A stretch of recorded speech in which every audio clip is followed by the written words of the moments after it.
Holidays make life more fun and are one of the ways we celebrate our culture. The traditions, the food, gathering with friends and family. In some cases, you even get time off from school or work. While you could probably find a holiday for any occasion, the United States has designated 12 days of the year to be federal holidays. But what exactly does that mean?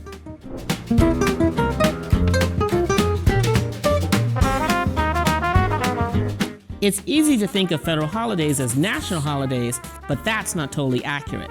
There are no true national holidays because each state is left to individually determine its own legal holidays.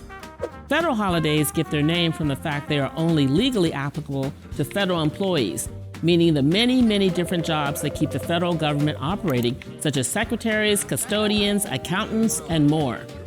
Many employers and industries choose to follow this calendar of federal holidays when deciding which days to be closed themselves, but only federal employees are guaranteed these days off. Beyond time away from work, federal holidays are created to celebrate a certain aspect of American life or history. The first federal holidays were recognized in 1870, when New Year's Day, Independence Day, and Christmas Day were recognized for all federal employees in Washington, D.C. This was expanded to all federal employees across the country in 1885. George Washington's birthday, February 22nd, was added to the list of federal holidays in 1879. In 1968, the day was formally set for the third Monday in February and informally renamed to President's Day. Declaration Day, now known as Memorial Day, started after the Civil War.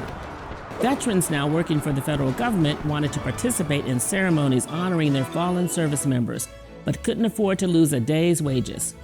Originally set for May 30th, this day now falls on the last Monday in May. Labor Day is a day to honor workers, all of them. While not tied to a patriotic or cultural celebration like Memorial Day or Christmas, this day of rest was already recognized by over half of states when it was passed in 1894. Originally known as Armistice Day, November 11th is the day World War I formally ended. Congress created this national peace holiday in 1938 to honor the veterans of the Great War.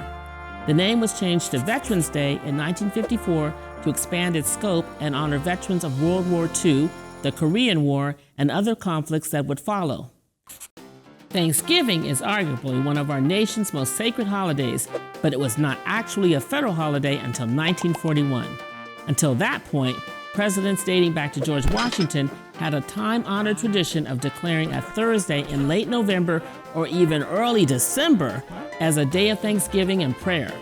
After much debate over what day it should be, Franklin Roosevelt signed a resolution in 1941 that set Thanksgiving to the fourth Thursday in November.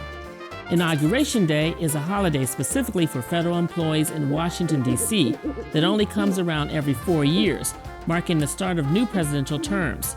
Since D.C. is the headquarters for the federal government, giving federal workers in the region this day off dramatically helps reduce traffic and encourages local attendance at the inauguration ceremony. Columbus Day was already celebrated by 45 out of 50 states when it was federally adopted in 1968. While it gets its name from explorer Christopher Columbus, Congress also intended for this day to honor the journeys of generations of immigrants to our country. These days, many refer to it as Indigenous Peoples Day instead, to recognize the painful history of relocation and genocide directed towards Native Americans and to take attention away from individuals like Christopher Columbus, who may be a famous explorer, but nevertheless had a role to play in the violence that followed. The birthday of Dr. Martin Luther King Jr., January 15th, was added to the list of federal holidays in 1983 to honor the life and legacy of one of our nation's most important civil rights leaders. It is also known as a National Day of Service and Civic Engagement. The most recent addition to our list of federal holidays is Juneteenth. Added in 2021, this holiday marks the date that news of the Emancipation Proclamation's freeing of all slaves reached the people of Texas, the last Confederate state to learn of this news. The Uniform Monday Holiday Act formally made our date-based holidays such as Washington's birthday to always be observed on a Monday. This was in response to over 90% support of the idea. It made doing business with the government easier. Plus, who doesn't like a 3-day weekend? There has been recent legislation proposed that would make Election Day a federal holiday, but so far none of these have been enacted. What holidays do you think should be made federal?